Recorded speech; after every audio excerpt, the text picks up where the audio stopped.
क्या शरीर की भूख ऐसी होती है कि जो हर रिश्तों को तार तार कर दे?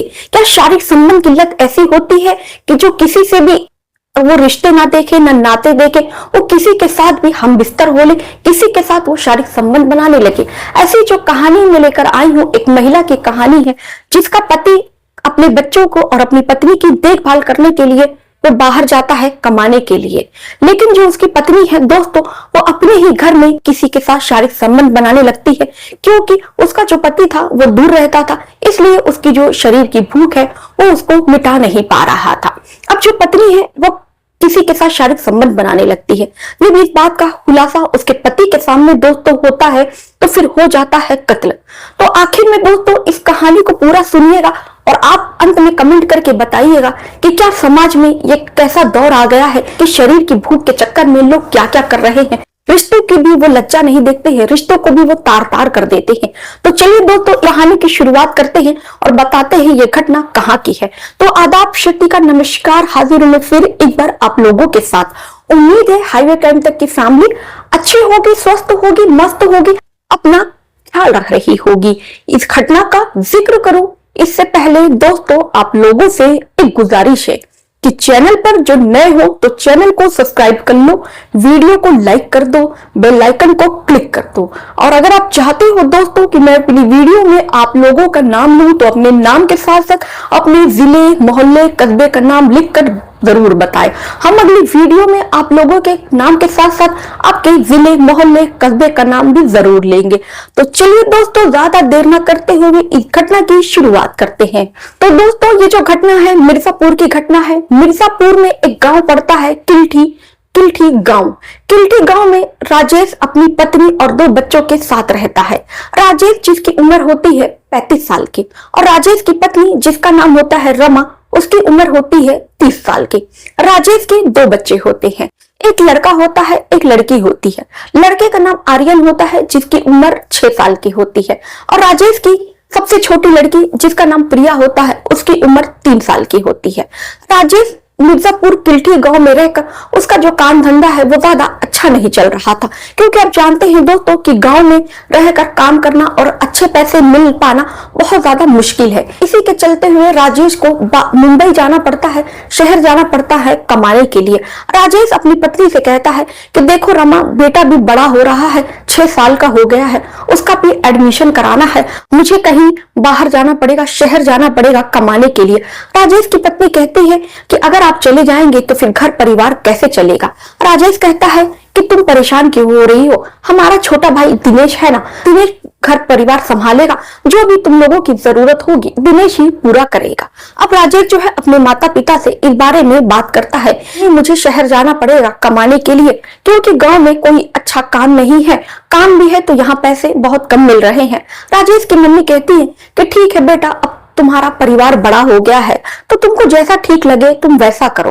अब राजेश अपनी पत्नी से और अपनी माँ से मिलकर वो चला आता है मुंबई शहर में कमाने के लिए। इधर जो राजेश की पत्नी थी रमा, वो अकेले रहती है और कहीं ना कहीं उसको अपने पति की बहुत ज्यादा कमी खलती है। इसी बात को लेकर राजेश और रमा के बीच में अक्सर बात होती थी, आप यार इतनी दूर हो, मेरा बहुत ज्यादा मन करता है आपसे मिलने का, आपके साथ प्यार भरी मोहब्बत भरी बातें करने का। राजेश कहता है कोई बात नहीं रमा, तुम प्यार भरी मोहब्बत भरी बातें मुझसे फोन पर भी कर लिया करो। राजेश की पत्नी रमा कहती है कि क्या इसके अलावा कुछ और मन नहीं करता है, मेरा तो कुछ और भी मन करता है। राजेश हंसता है, कहता है जाने मन थोड़ा सा धैर्य रखो, मैं जल्द ही छुट्टी लेकर अपने काम से तुमसे मिलने के लिए आऊंगा। अब राजेश जो है हर 6 महीने पर वो अपनी पत्नी से मिलने के लिए वो आता था। ज्यादा काम होने की वजह से राजेश पहले शुरू में वो हर 6 महीने की छुट्टी लेकर वो अपने गांव किल्ठी आया करता था अपनी पत्नी से मिलने के लिए, लेकिन इधर काम का प्रेशर ज्यादा हो गया था, काम ज्यादा हो गया था, तो इस कारण से राजेश को उसको छुट्टी नहीं मिल पाती है। राजेश को अपने गाँव में आने के लिए उसको साल भर छुट्टी नहीं मिलती है। राजेश अब मुंबई शहर में साल भर वहां पर रहता है और वहां पर काम धंधा करता है और जो उसको पैसे मिलते हैं कुछ पैसे वो रख कर वो सारे पैसे अपने घर पर भेज दिया करता है। इसी तरह राजेश और रमा की जिंदगी अच्छी खासी चल रही थी, लेकिन रमा की जिंदगी में कहीं ना कहीं एक प्यार की कमी खल रही थी, क्योंकि उसका जो पति था वो बहुत दूर था रमा से। अब रमा जो है इसी बात को लेकर राजेश से थोड़ा गुस्सा भी रहती है।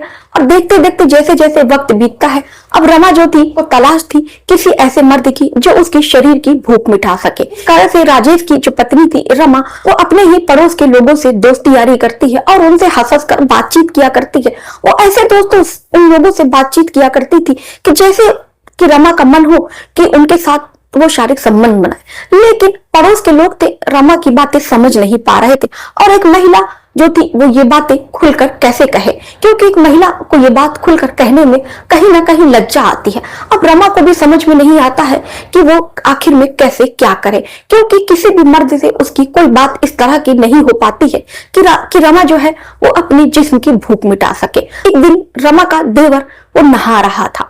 अब रमा अपने जब देवर को देखती है जिसकी उम्र होती है 20 साल की, जिसका नाम दिनेश रहता है, वो उसको देखती है तो उसका मन अजीब सा होने लगता है। वो दिनेश को देखकर ये सोचती है वहां लोगों से बात कर रही थी, एक मर्द तो मेरे घर ही में है, क्यों ना मैं अगर इसको किसी तरह पटा लूं, अपने वश में कर लूं, तो जो मेरी भूख है शरीर की भूख वो मेरा देवर ही मिटा दिया करेगा। मुझे क्या जरूरत है कहीं किसी और से बात करने की। अब राजेश की जो पत्नी होती है रमा, वो अपने देवर से अब अजीब अजीब तरह की बातें करती है।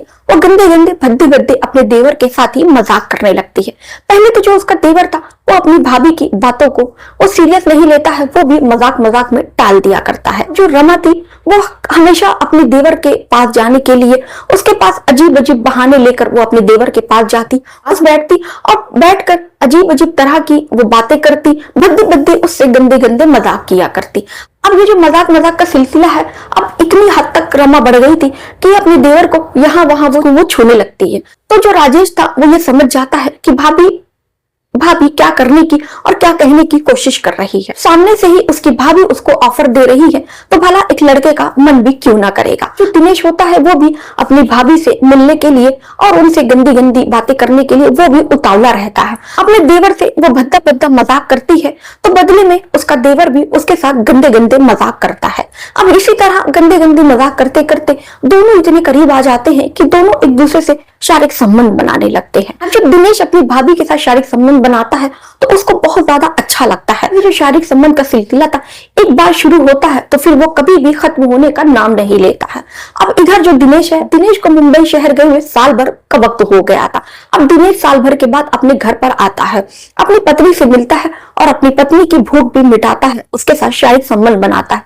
लेकिन दरअसल दिनेश की जो उम्र थी वो 35 साल की हो गई थी, तो दिनेश की पत्नी को रमा को अब अपनी पति में वो मजा नहीं मिलता था जो उसको अपने देवर से मिल रहा था।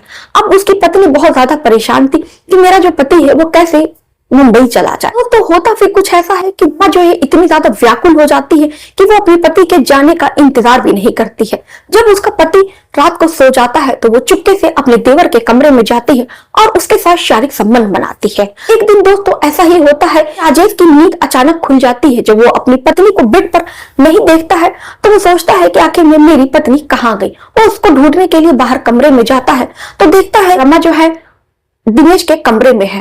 तो पहले तो उसको ये बात समझ में नहीं आती है, लेकिन जब ये जो सिलसिला है, जब ये सिलसिला हर रोज होता है, राजेश की जो पत्नी है वो रात को बिस्तर पर से उठ के वो अपने देवर के कमरे में जाती है। अब ये देखते देखते राजेश को हफ्ता भर बीत जाता है तो उसको कहीं ना कहीं शक होने लगता है कि मेरी पत्नी अगर उसको दिनेश के कमरे में जाना ही है तो वो मेरे सामने भी तो जा सकती है। ऐसी क्या बात है कि मेरे सोने के बाद ही वो दिनेश के कमरे में जाती है। अब कहीं ना कहीं राजेश को शक हो जाता है अपनी पत्नी के ऊपर। अब एक दिन राजेश खाना पीना खाकर अपनी पत्नी के साथ शारीरिक संबंध बनाता है।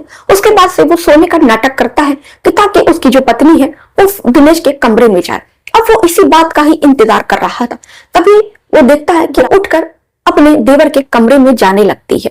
अब राजेश भी उठकर अपनी पत्नी को धीरे धीरे छुप छुप कर वो उसके पीछे जाने लगता है। तो वो देखता है दिनेश का कमरा खुलता है और वो दिनेश के कमरे में जाते हैं। कमरे में जाने के बाद से फिर दिनेश का कमरा बंद हो जाता है। अब राजेश ये सोचता है कि आखिर में मैं कैसे इन लोगों को रंगे हाथों पकड़ूं कि ये कमरे में क्या करते हैं, कैसे मैं देखूं कि बंद कमरे में आखिर में क्या चल रहा है मेरे पीठ पीछे। अब दिनेश इधर उधर ताक झांक करने लगता है, तभी उसकी नजर एक झरोका होता है, काफी ऊपर बना होता है। अब राजेश सीढ़ी लगाता है और सीढ़ी पर चढ़कर उस झरोके से वो देखने लगता है। तभी वो कुछ ऐसा देखता है कि उसके पैरों तले जमीन खिसक जाती है, उसके सर पर आसमान फट जाता है। वो देखता है जो उसका भाई है दिनेश, वो अपनी ही भाभी की साड़ी उतार रहा है और साड़ी उतार कर उसको यहाँ वहां चूम रहा है और उसको वो बेड पर पटक देता है और उसके साथ वो शारीरिक संबंध बनाने लगता है। राजेश ये अपनी आंखों से देखता है तो उसको विश्वास नहीं हो रहा था कि उसकी पत्नी और उसका ही छोटा भाई दोनों ऐसा कैसे कर सकते हैं। फिर वो नीचे सीढ़ी से उतरता है और दरवाजा खटखटाता है। उसके बाद से तो वो अपने भाई की पिटाई करता है। इतने में घर वाले भी उठ जाते हैं। फिर वो अपनी पत्नी को पीटता है, कहता है कि तुम लोगों को शर्म नहीं आई, तुम लोगों ने रिश्ते की लाज भी नहीं रखी, तुम अपने ही देवर के साथ शारीरिक संबंध बना रही हो और तुझे शर्म नहीं आई मेरे छोटे भाई, तू तो मेरा भाई है, ये तेरी भाभी नहीं, भाभी तो माँ समान होती है, तू अपनी माँ के साथ शारीरिक संबंध बना रहा है। उसके बाद से उसकी माँ जब ये बात सुनती है तो उसके भी पैरों तले जमीन खिसक जाती है कि आखिर में वो अपने कानों से क्या सुन रही है। बाद से घर में हंगामा मच जाता है। राजेश की माँ थी, वो दोनों को समझाती है, बुझाती है कि देखो ये जो बात है वो समाज में अगर जाएगी तो बहुत ज्यादा घर की बदनामी होगी, दिनेश की कहीं शादी भी नहीं हो पाएगी, बेटा घर की जो बात है घर में ही रहने दो। ये जो है अपनी पत्नी से बहुत ज्यादा खफा भी रहता है और वो सोचता है कि अपनी पत्नी को तलाक दे दे। वो अपनी माँ से इस बारे में कहता है तो राजेश की माँ कहती है कि देखो बेटा, तुम्हारा तलाक लेने का फैसला जो है बिल्कुल सही है, लेकिन बेटा तुम अपनी पत्नी का ना सही अपने बच्चों का मुंह देखो कि बच्चे भी माँ के हो जाएंगे, फिर कोई दूसरी औरत आएगी तो इन बच्चों के साथ क्या करेगी। तुम तो जानते हो कि सौतेली माँ कैसी होती है। चलो एक बच्चा रहता तो मैं कह देती कि तुम इसको तलाक दे दो, लेकिन तुम देखो कि दो बच्चे हैं और इन दोनों बच्चों का क्या होगा। अब राजेश ये बात सोचकर वो अपनी पत्नी के साथ ही रहने का वो समझौता कर लेता है और अपने हालातों से भी समझौता कर लेता है, लेकिन पहले जैसी बात नहीं रहती है। लेकिन जो राजेश था वो अपनी पत्नी की बेवफाई के कारण वो अपनी पत्नी से बातचीत करना बंद कर देता है। इधर राजेश की पत्नी दिनेश के साथ मिलकर प्लान बनाती है, कहती है तुम अपने भाई को रास्ते से हटा दो अगर तुम मुझसे प्यार करते हो तो दिनेश कहता है कि भाभी ये तुम कैसी बातें कर रही हो। फिर रमा कहती है क्या तुम मुझसे प्यार नहीं करती, इसका मतलब क्या तुम मेरे जिस्म के साथ खेल रहे थे। कहता है कि नहीं भाभी ऐसी बात नहीं है, मैं तुमसे सच में बहुत ज्यादा प्यार करता हूँ। फिर रमा और दिनेश मिलकर प्लान बनाते हैं राजेश को रास्ते से हटाने का। राजेश के खाने में जहर मिलाकर उसकी जो पत्नी थी वो दिनेश को खिला देती है। दिनेश जब वो खाना खाता है उसके बाद से उसकी तबीयत जो है बहुत ज्यादा खराब हो जाती है। आनंद फानंद में उसको अस्पताल में भर्ती कराया जाता है और किसी तरह राजेश की जान बच जाती है। फिर डॉक्टर बताते हैं कि दरअसल आपकी तबीयत जो खराब हुई थी वो इस कारण से कि आपके खाने में जहर मिला था। जब ये बात घर वालों के सामने आती है तो हर के पैरों तले जमीन खिसक जाती है। अब शक रमा के ऊपर ही होता है। तुरंत जो राजेश की माँ होती है वो पुलिस को फोन करके बताती है। पुलिस आती है, रमा को अरेस्ट करके थाने लेकर जाती है। थाने में उससे पूछताछ करती है तो पता चलता है कि वो अकेली ही नहीं है बल्कि राजेश का भाई दिनेश भी इसमें शामिल है। उसके बाद से दिनेश को भी वो थाने लाती है और जब इस बात का परिवार वालों के सामने खुलासा होता है तो हर कोई हैरान हो जाता है कि एक भाई जो शरीर की भूख में इतना अंधा हो जाता है कि वो अपने ही भाई की हत्या करने को तैयार हो जाता है। तो दोस्तों रमा और राजेश को हो जाती है जेल। तो दोस्तों ये घटना आपको कैसी लगी कि क्या शरीर की भूख ऐसी होती है कि जो अपने ही रिश्तों को तार तार कर दे, रिश्तों की कोई लाज न रह जाए। आजकल समाज में ये कैसा प्रचलन हो गया है, हर एक संबंध की भूख में लोग अपने ही रिश्तों को तार तार कर देते हैं और सब कुछ खत्म और तहस नहस कर देते हैं। तो दोस्तों इस घटना पर आपकी जो भी राय हो, आपकी जो भी सोच हो, उसे कमेंट में करके आप जरूर बताइएगा। तो चलिए दोस्तों मिलते हैं समय पर एक नई घटना के साथ। तब तक के लिए जय हिंद, जय भारत।